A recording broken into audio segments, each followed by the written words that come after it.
Hello and welcome to the CEO Show series on executive coaching. Here you will learn from the world's top executive coaches and their clients about what works, how it works, and what you can do to bring about change. These lessons are remarkable because the insights are deep and our coverage broad. Often you will find new ways and new to the world perspectives on this show. They have the capacity to galvanize both coaches and executives. So ladies and gentlemen, let us welcome one of the top 50 executive coach and an immensely affable individual, Dr. David Ulrich. David, welcome to the CEO Show. I'm really glad that we're getting to talk.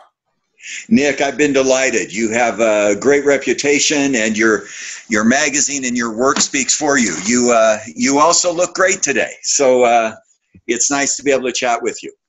Right. And I try to make an effort because at least since I'm doing it on a regular basis, I might as well make an effort to show that I'm serious about this. So I bet you're serious, and I appreciate your taking it seriously. Thank you for your time.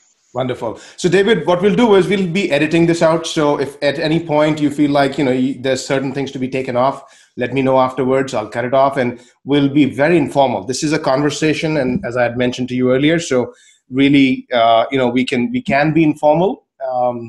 But we'll just proceed with the central idea here and go into a discussion.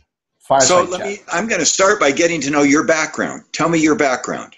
It's kind of weird. I'm going to interview you for just a moment so I know who I'm talking to. Oh, I love that. Nobody has done that for me before. So I'm really glad you're doing it.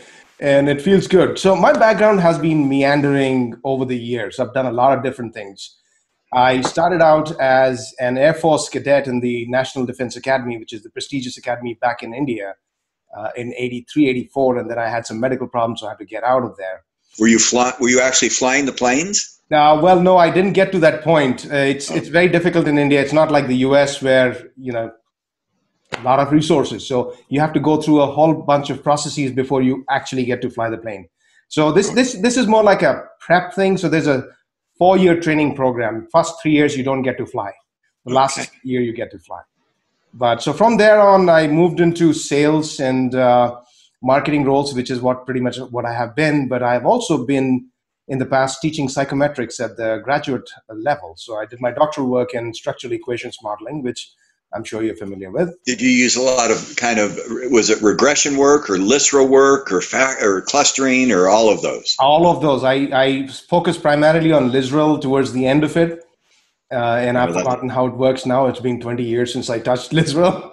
Laughing because my PhD is in numerical taxonomy, which is clustering algorithms. It's forms of discriminant function analysis. And as soon as I left UCLA, I promised myself I'd never do it again. So I couldn't do it today. Well, I cannot do it, but I learned a lot from there. I learned a lot. Great discipline to think in terms of methods and analytics that's now getting popular.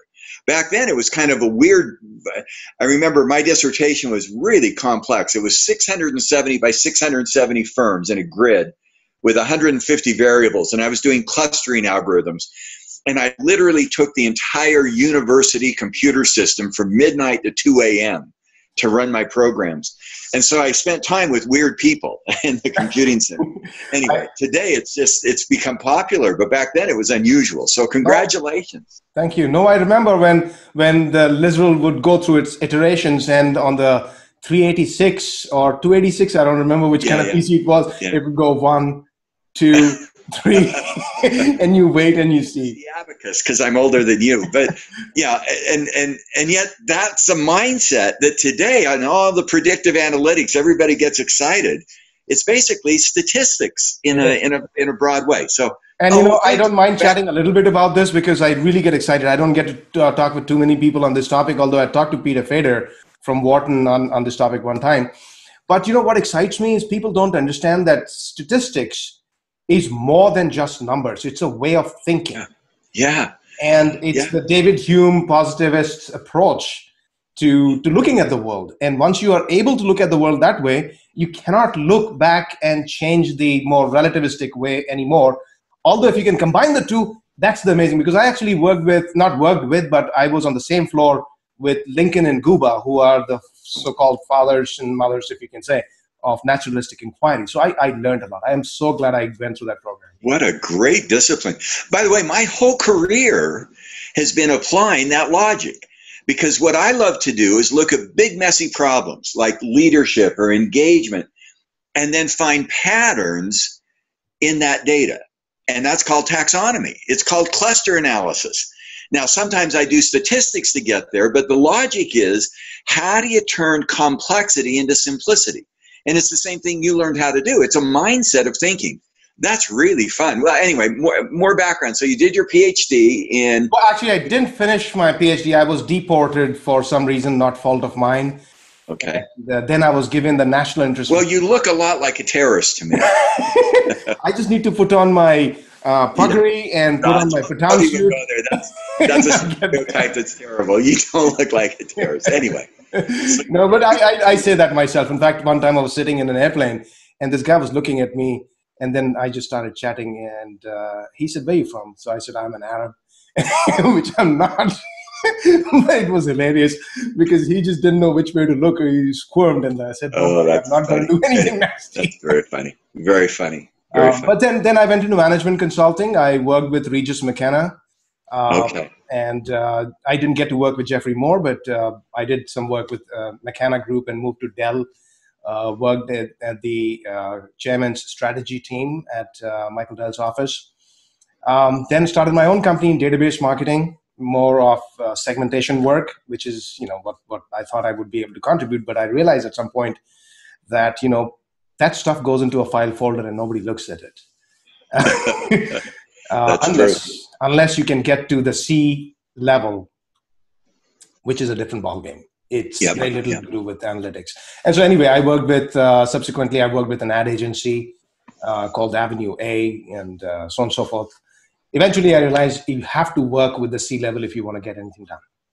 Yeah, and, you can know a lot of different things, but you must eventually learn how to talk with the C level, how to get them to change behaviors, and all the logic, all the reasoning that is on the side. You can use it, but ultimately to bring behavioral change in an individual is what will result in organizational change, not otherwise, not the other way around. Good. So that's how I've gotten into executive coaching. Oh, good. At Dell, did you happen to work with Paul McKinnon? He was the head of HR, and he may or may not have been there when you were at Dell, but Paul is a very talented guy. No, I didn't know him personally at all, and I don't remember his name either, so maybe I might have been at a different Just didn't cross. Yeah. Anyway, well, thank you for the background. That's really, congratulations on obviously a most interesting and wonderful career. Thank you. Thank you so much. I'm hoping that I can make a contribution by way of making executive coaching / consulting into more of a one-to-many. Executive coaching is one-to-one. What I'm trying to see is there are a lot of people who can absorb concepts and changes in their own behavior by self-coaching, and mid-management doesn't get an executive coach. So I'm hoping all these videos are not just going to be of help to senior level, but to the mid-management, where I think we can make a big difference. Nice. So David, I'm glad to know about your quantitative side of things. But obviously you operate in a different world, being one of the top 50 executive coaches right now, as I see from different media sources. And I also see you are focused not just on the individual, but on the changes within the organization, because neither can an individual make a difference alone, nor can an organization alone change the individual. You have to do both side by side, almost like two sides of the coin. And that's exactly what I wanted to get into. The idea of executive coaching has many facets, and people come from different backgrounds into it. People come from therapy backgrounds, people come from pure consulting background, and there is no standardization at this point. There are certifications, but they mean very little to the senior management, and I really don't know whether they are standardized or not, but nevertheless they exist.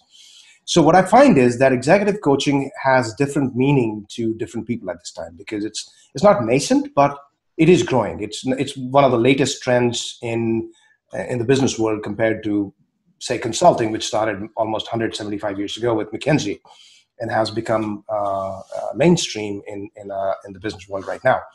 So I see some executive coaches like Marshall Goldsmith who says, we are going to help you change a single behavior that can bring about a massive change in the outcomes.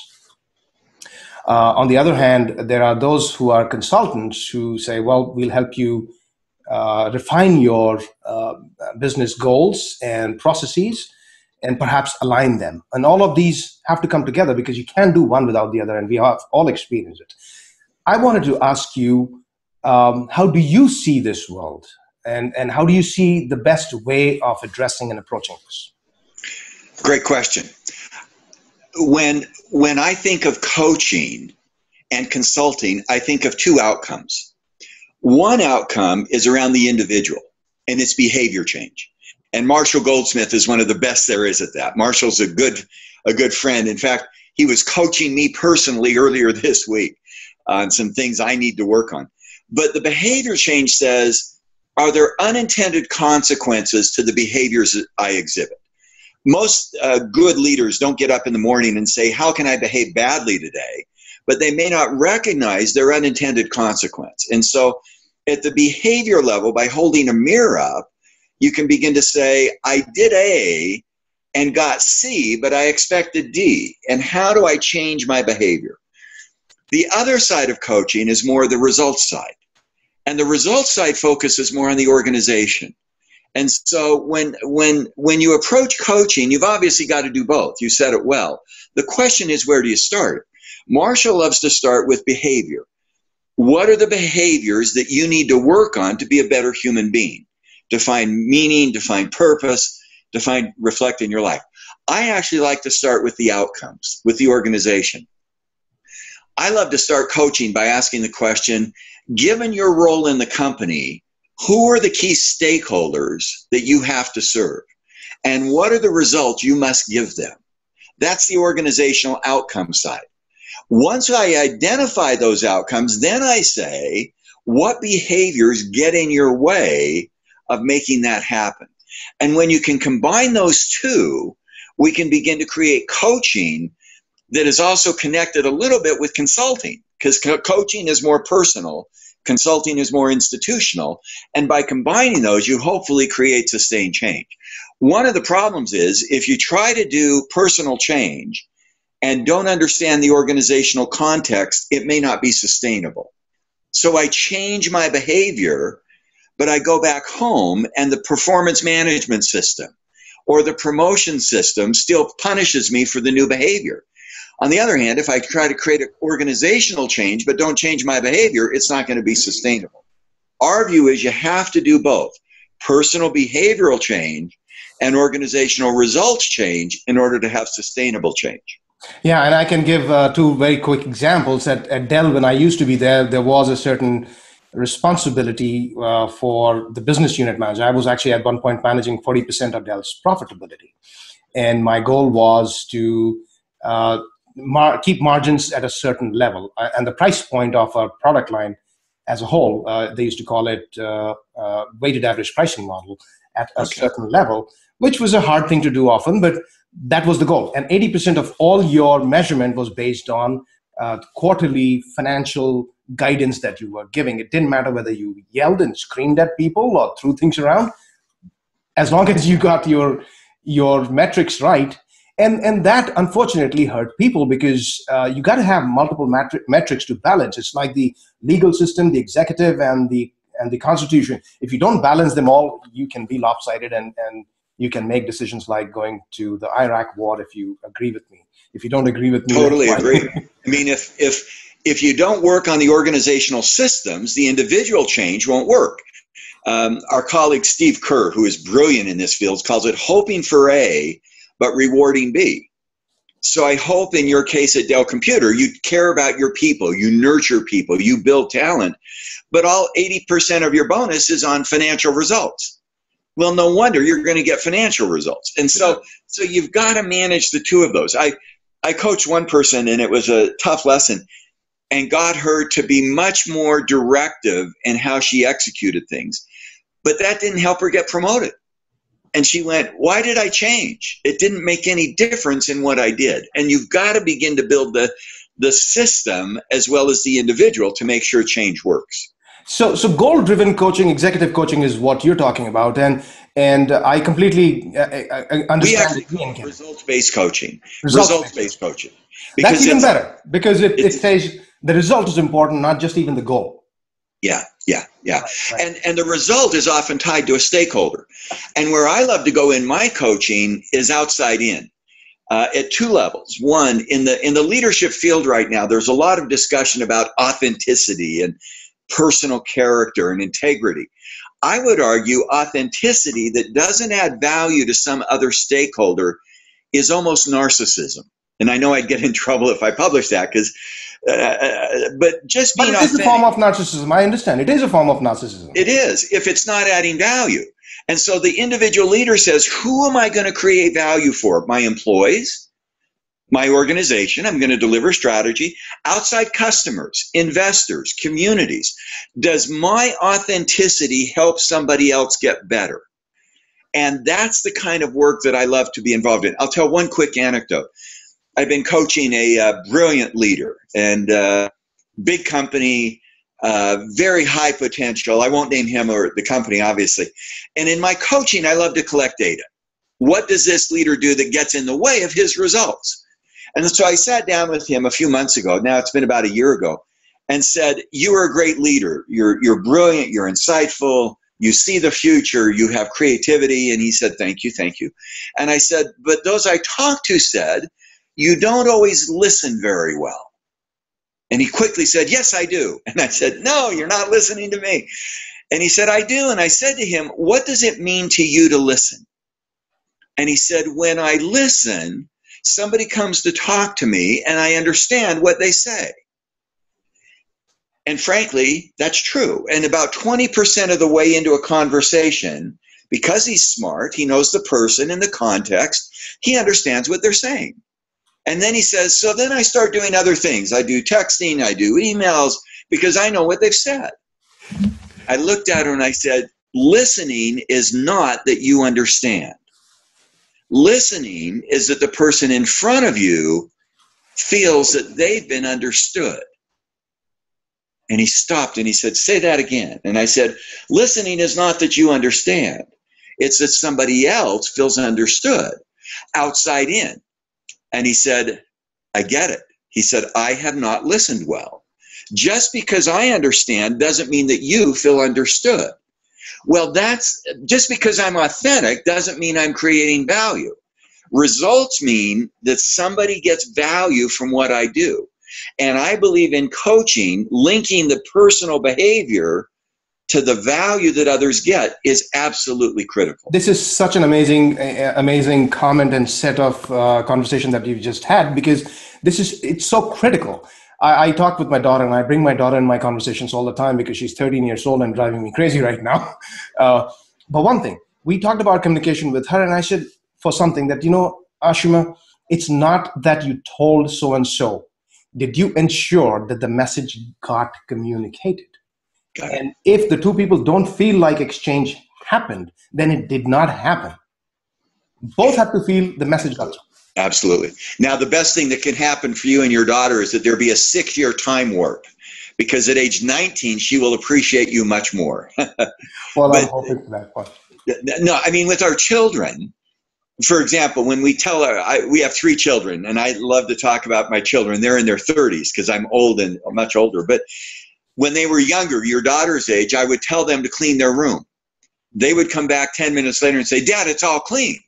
Well, my definition of cleanliness and their definition of cleanliness was very different. And communication is not what I say, but it's making sure people understand what I intended. Exactly. Anyway, and that's part of coaching. If you're going to be a good coach, you've got to not just tell somebody change your behavior, but help them see how their changed behavior will help them reach their goals. Exactly. So the results is what you're focusing on. And as an example of what you just described, there's a CEO that I was working with quite some time back when I started moving into the coaching direction, because at that time I was consulting, and I thought my role is do the research, identify the goals, and create a program to reach those goals.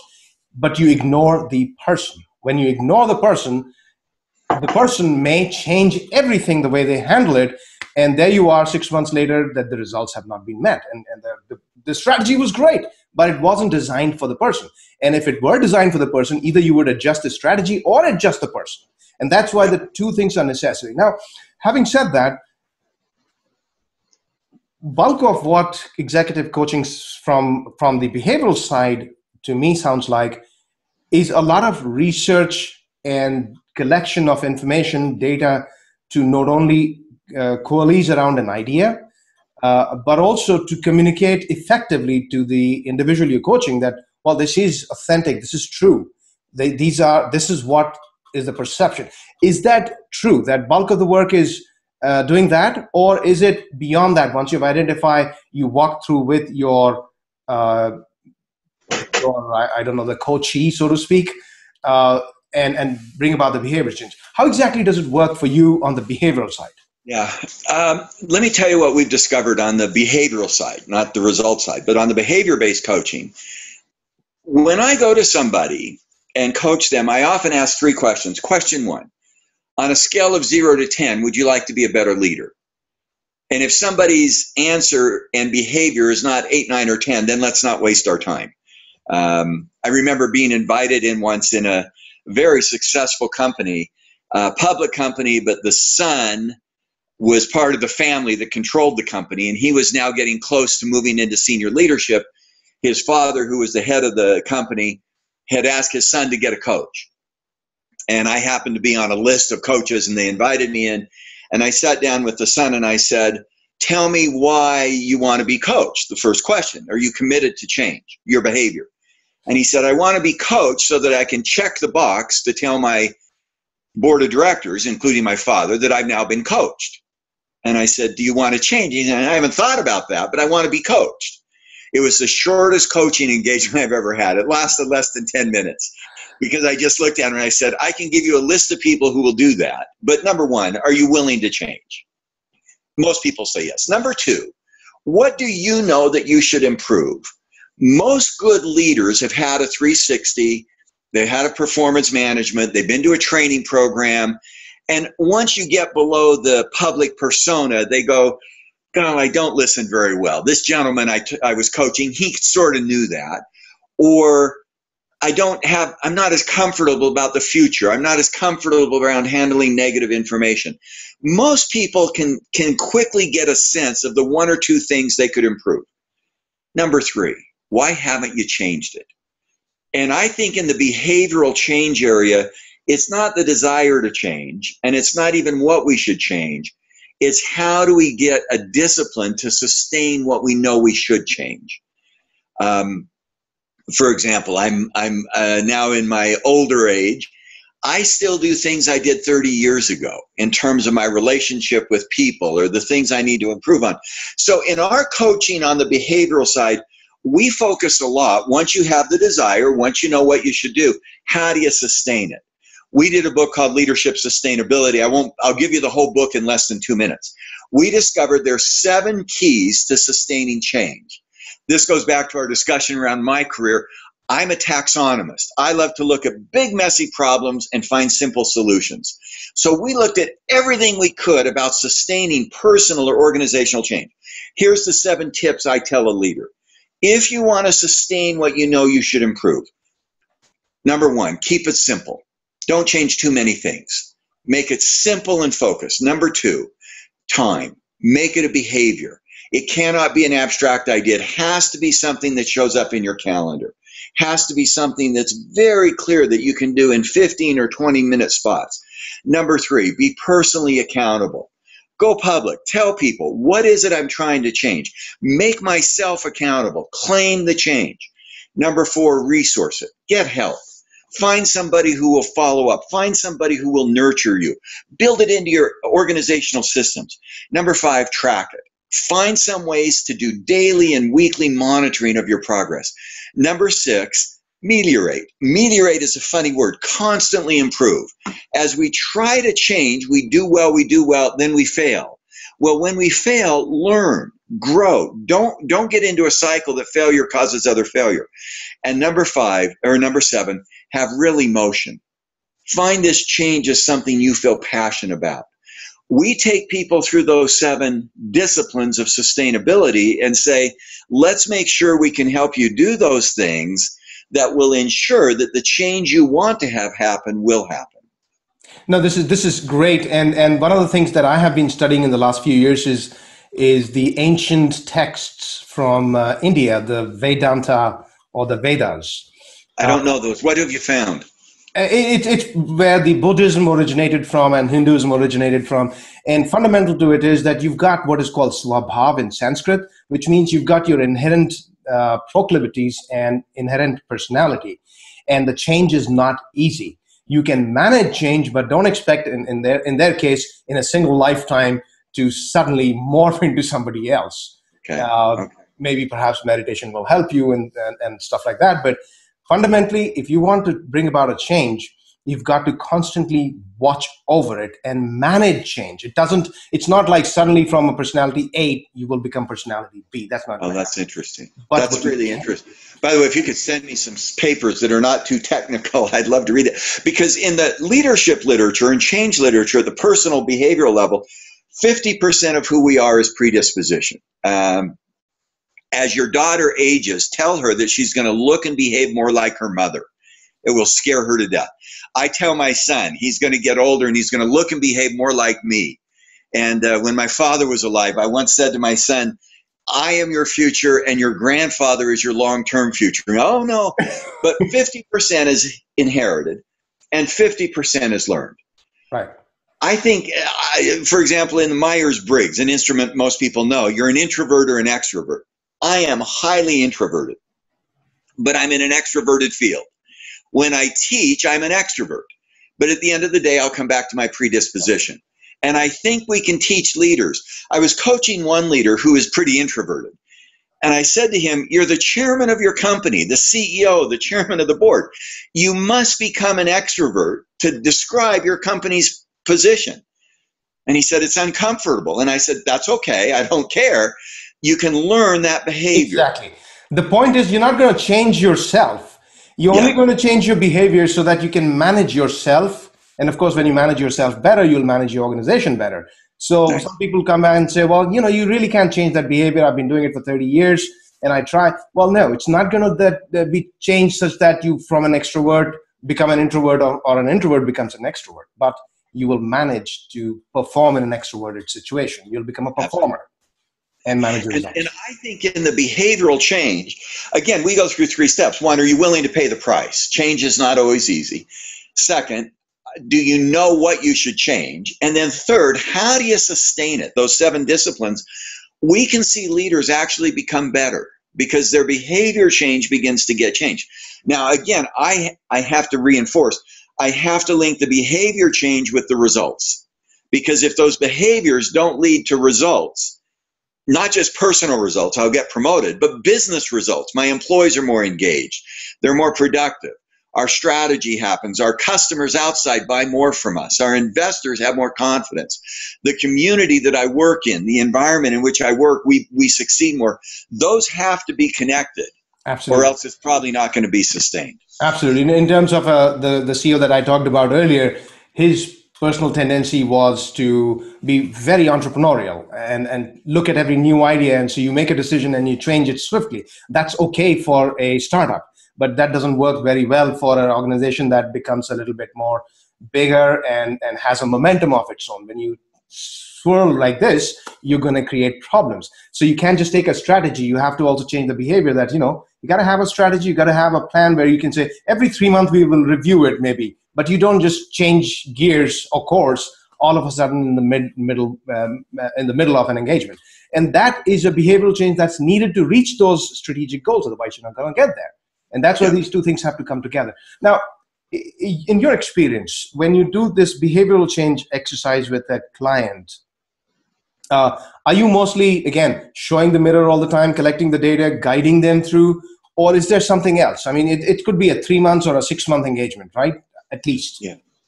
I like to have a 6 to 12 month engagement. And the first month is pretty intense. I will make sure the person being coached is committed.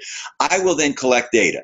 And I do that myself. And it's a live 360. I'll get insights and observations and examples, then sit down with the person in a usually 2 to 3 hour, pretty intense way and say, here's what I have discovered in my conversations. And you know a lot about yourself. You've done a 360, you've done your performance review, you've been to training.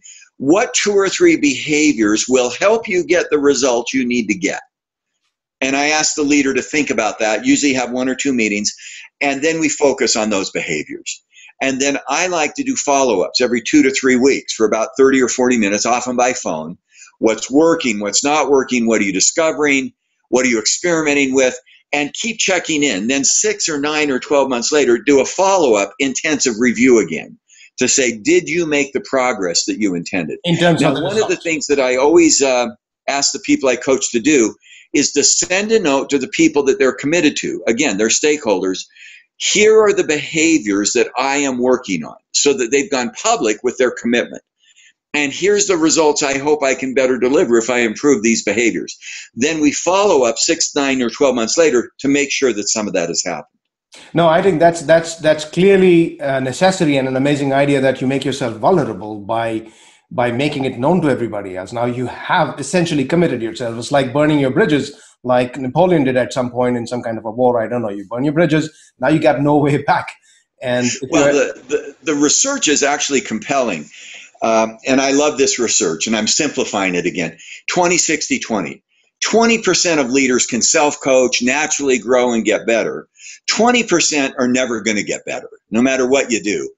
I like to focus on the 60% in the middle. Given some help, they can either turn self-coaching or facilitated coaching and begin to make the improvements they need to make. One of the keys is when that middle 60% goes public with their commitment goes up. That's a phenomenal psychological concept called cognitive dissonance. That when you go public with your commitment, you're much more likely to be committed and accomplish what you say you'll do. Absolutely. I think cognitive dissonance is a very powerful tool. Now you said 20, 60, 20. Is there data showing this? That's how they... In almost any change area, company change, team change, personal change, again, 20% are natural. It's intuitive. They've got it. And it may not be 20, it may be 15 or 10 in a setting. The other group to think about is the bottom 10 to 15%. They're never going to change. One of the things I've learned in coaching is that, and I'll go back to your daughter, most of us learn to parent from those who parented us. So I see myself doing with our children what my parents did with me and my wife. And you'll do with your daughter what your mother and father did with you. That's healthy. Most of us learn to lead from those who led us. And so our leadership is a function of the mentors and leaders we had early in our careers. Sometimes we have to change that.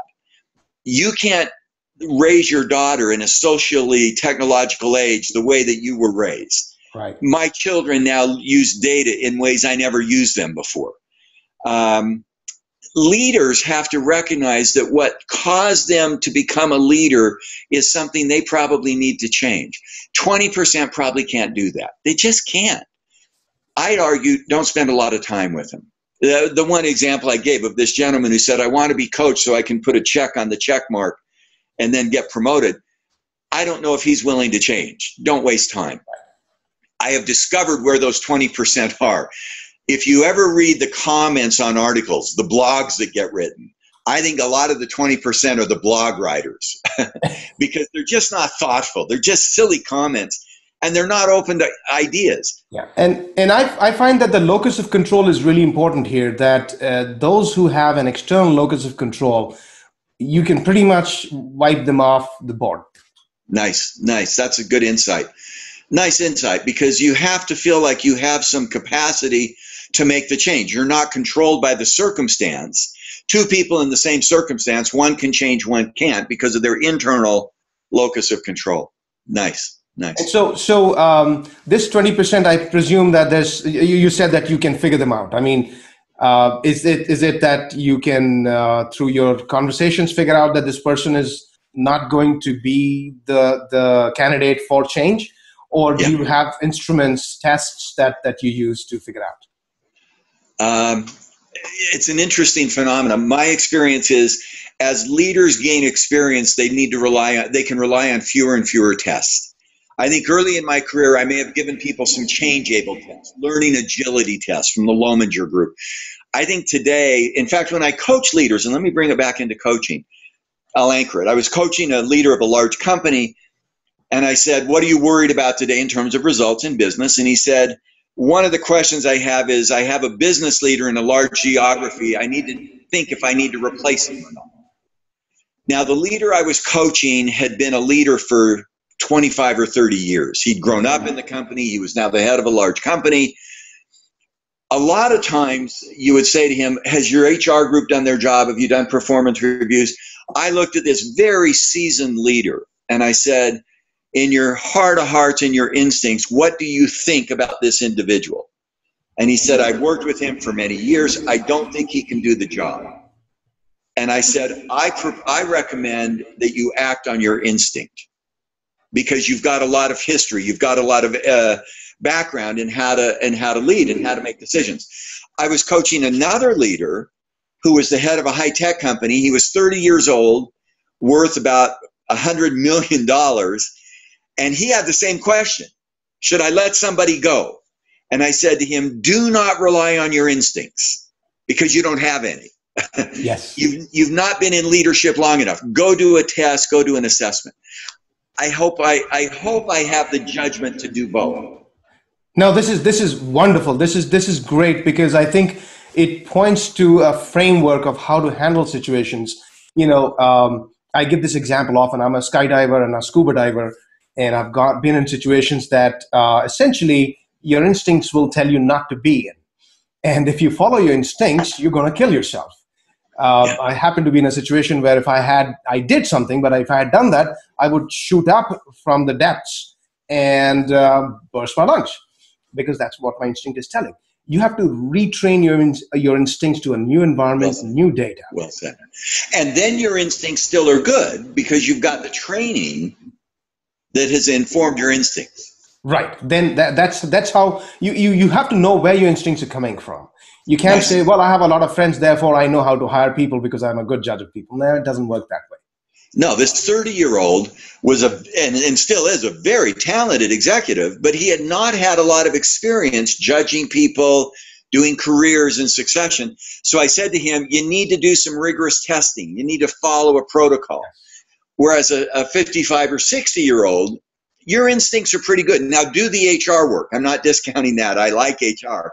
But you don't have to focus on that as much as somebody else. No, absolutely. In fact, motorcycle riding is a prime example. I've been riding for them for a while. Most of the accidents, 80-20 principle applies. 80% of the accidents you will find are serial accidents by the new riders. Oh, okay. That's interesting. Because, and most of them happen not on highways. Many of them happen right across your, cul-de-sac.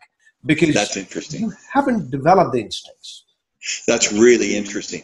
And what's interesting is seasoned riders probably do the right things all the time. My father-in-law was an airline pilot. He was a pilot in World War II, flew airlines. He flew private planes. Every time he went up in a private plane, he went through the checklist. And it was an instinct. And he said, I know I have to do the checklist by instinct because it helps me. I'm not doing it by protocol. So I think the same is true. Yeah, and you know about the Captain Sullivan, right? Sully Sullivan. Yeah. And the same time, there was another crash about 5 days later in, I think, Baltimore. I don't remember, Baltimore or somewhere, where a young pilot was having a conversation and the plane crashed, and they said this was clearly pilot's error. Oh, so, interesting. It matters. You have to recognize where your instincts are coming from. You can't use your instincts the wrong way. I have to say, Nick, I'm jealous of your life. You skydive, you scuba dive, you drive motorcycles. I am very impressed. What I do is I eat. Eat everywhere and everything I can. So anyway, you have a wonderful life. We do what we get away with, and I've got my busted knee, and that's why I say natural proclivities. You cannot change who you are. And you must express your natural self, the swabhav. You must manifest itself, in my point of view, but do it carefully. Don't be stupid. And same thing goes with your work world. You don't have to change yourself. You just have to manage yourself. I agree. Well said. And part of manage yourself is having an internal locus of control, but having a very good external sense. When I coach leaders, I say, put your head on a swivel. Recognize the consequences of the decisions you make so that you're aware of, and now that doesn't mean you change your personality, but it means you change some of the behavior that you need to manage. I think the statement that you just said, and the bulk of our conversation has been around that idea. That is an incredibly powerful one, because people, I don't think I've read in the literature that much about it. That we are not talking about behavioral change the way most people perceive, but it's managing outcomes. Now I just want to switch gears quickly before I take too much of your time. On the other side, the strategy side, as you call it, the institutional side, because one without the other doesn't work very well. So your consulting, do you start with the behavior? Do you start with the strategy? And if you start with one, how do you move to the other? I personally like to start with the strategy, because I think strategy shapes the behavior. And let me give a concrete example in the field of human resources that is problematic. I'm working in a company right now that I've been involved with for a number of years. There's a process of changing the CEO, and they have a search firm looking at candidates. I got a call recently from the search firm, and they said, a couple of the candidates, which one should be CEO? And I said, that's absolutely the wrong question. The first question is, tell me about the strategy of the company. Where is this company going to position itself to win? And they said, well, we think the industry's facing these challenges. Here's how the company is trying to do this. And I said, get very clear about the requirements of the position before you talk about the people. Because all of the candidates who could be CEO are gifted, but they have to fit the position first. So I love to start with strategy. It's not just about the person, it's about the requirements of the position. And then to say, what skills of which person has which skills that will best meet those requirements. Now in coaching, what are the requirements of the position? There's two ways to look at that. One is the general business requirements. What's happening in the environment, I talk about 6 things: social trends, technological trends, economic trends, political trends, environmental trends, demographic trends, kind of the broad world.